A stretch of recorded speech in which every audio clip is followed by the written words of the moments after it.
সুপ্রিয় দর্শক, বরাবরের মতন কাজী এগ্রো টিভির পক্ষ থেকে আপনাদের সামনে হাজির হয়ে গেছে আমি ঐশী চৌধুরী। এবং আজকে ২১শে গ্রন্থমেলায় শুধু আমি নই, আমার সাথে উপস্থিত আছেন ডক্টরেট সম্মানসূচক ডিগ্রি প্রাপ্তন ডক্টর এস.এম. শাহনূর। এবং উনি ওনার যে বই স্বর্গছায়া, এই বইটি নিয়ে আমরা আজকে আমাদের লেখকের সাথে কথা বলবো। প্রথমে আমি একটু লেখক সম্পর্কে জেনে নিতে চাই, কেমন আছেন? খুব ভালো আছি। শুভ অপরাহ্ন। আপনি কেমন আছেন? জি, আমি ভালো আছি। প্রথমে কিছু প্রশ্ন করতে চাই আপনাকে। যেহেতু এটা আমাদের বইমেলা, ২১শে গ্রন্থমেলা, সেক্ষেত্রে আপনার কাছে জানতে চাইবো যে একটু আপনি যদি আপনার সম্পর্কে একটু কিছু বলতেন, তারপর আমরা বই প্রসঙ্গে যাচ্ছি। আমি ব্রাহ্মণবাড়িয়া আমার জন্ম জেলা, সেখানেই আমার বেড়ে ওঠা এবং লেখালেখি আমার শৈশব থেকেই।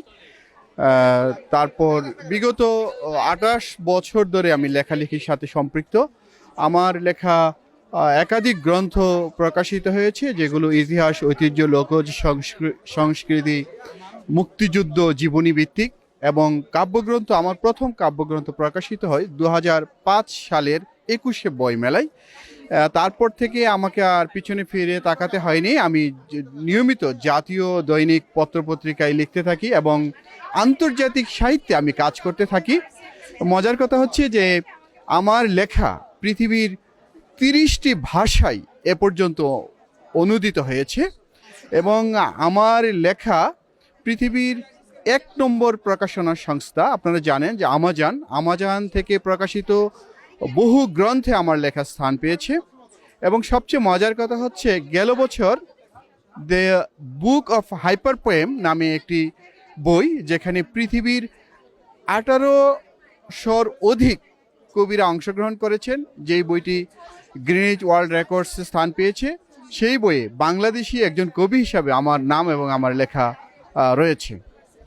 দর্শক, আমার যেটা মনে হচ্ছে যে আমি এমন একজন গুণী লেখকের সাথে কথা বলছি, আমার নিজেরও খুব ভালো লাগছে যে আসলে এত সুন্দর গুণী মানুষদের কাছ থেকে যখন কোনো কিছু জানবার একটা সুযোগ পাই, আমি কখনোই সেই সুযোগটা হাতছাড়া করতে চাই না।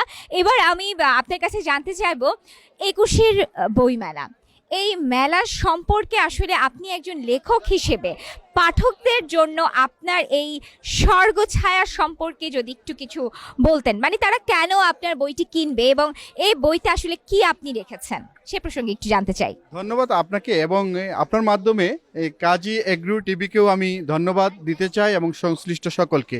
পাশাপাশি যারা আমার লেখার ভক্ত, বিগত অন্তত ২ যুগ ধরে যারা আমাকে চেনেন, আমার লেখা পড়েন, আমার এই গ্রন্থটি এবার ২১শে বইমেলায় নতুন এসেছে, স্বর্গছায়া। আসলে কবিতা কি? কবিতা হচ্ছে যে পংক্তিমালা পড়ে আপনার মনের মধ্যে একটি আন্দোলন সৃষ্টি হবে, মন এবং মগজে নতুন একটা অনুরণন সৃষ্টি হবে, তাহাই কবিতা। আজ কাব্যগ্রন্থ কি? কাব্যগ্রন্থ আর গল্পগ্রন্থ, উপন্যাসের মধ্যে পার্থক্য কি? পার্থক্য হচ্ছে কাব্যগ্রন্থে সব কিন্তু কবিতা থাকে না, কিছু থাকে ভাব, কিছু থাকে আলপনা। আমি আশাবাদী আমার এই বইটি পাঠে কবিতা প্রেমী যদি আপনি নাও হয়ে থাকেন, আমার বিশ্বাস এই বইটি পাঠ করার পরে কাব্যের প্রতি আপনার এক নতুন অনুরাগ সৃষ্টি হবে। কেননা একদিনে কবিতা লেখা যায়, একদিনে কবি হওয়া দায়। ১,০০০ কবিতা মূল্যহীন, এক কবিতাও বাঁচে চিরদিন। এই কাব্যগ্রন্থে অন্তত আপনি ডজনখানেক কবিতা পাবেন, যেগুলো সত্যিকার অর্থী কবিতা। আমরা আসলে যখন আমরা আমাদের লেখকের সাথে কথা বলছিলাম, তখন তার মুখ থেকে আমরা অনেক ধরনের কথা শুনতে পাচ্ছি। এবং এবার আরেকটি প্রশ্ন আপনাকে করব, যেহেতু আপনি অভ্যন্তরীণ রাষ্ট্রে গিয়েছেন এবং এক এক জায়গার বইমেলাটা এক এক রকম হয়, সেক্ষেত্রে আপনি কি মনে করেন যে আমাদের গেল বছরের বইমেলা এবং এই বছরের বইমেলার মধ্যে কোনো পরিবর্তন বা পরিবর্ধন কি প্রয়োজন কিনা? ধন্যবাদ আপনাকে, চমৎকার একটি কথা। এই বিষয়টি নিয়ে আজকে জাতীয় দৈনিক ঐশী বাংলায় আমার একটি কলাম এসেছে, বইমেলায় কার কি করণীয়। আসলে বইমেলায় আমরা যারা লেখক তাদের কিছু করণীয় আছে, যারা বিক্রয় কর্মী তাদের কিছু করণীয় আছে, এবং প্রকাশক তাদেরও একটি করণীয় আছে। গত বছরের বইমেলা এবং এবারের বইমেলার মধ্যে অবশ্যই পার্থক্য আছে। এবার বইমেলা অবশ্যই জাঁকজমকপূর্ণভাবে উদযাপিত হবে। আমরা জানি যে 1 তারিখ থেকে আমাদের মাননীয় প্রধানমন্ত্রী জননেত্রী শেখ হাসিনা বইমেলা উদ্বোধন করেন এবং এই উদ্বোধনের মধ্য দিয়ে মেলাটি কিন্তু আস্তে আস্তে পাঠক, লেখক, প্রকাশক এবং এক ধরনের যারা উৎসুক জনতা তাদের ভিড়ে কিন্তু মুখরিত হচ্ছে। আমরা আশাবাদী এই সপ্তাহের শেষের দিকে বইমেলা কানায় কানায় পূর্ণ হয়ে যাবে মুগ্ধ পাঠকের ভিড়ে। আসলে আমরা অনেক ধরনের কথা জানবার চেষ্টা করি যখন লেখকরা আমাদের সাথে এই বই মেলার মঞ্চে উপস্থিত থাকেন। আমি আরও কিছু প্রশ্ন করতে চাই।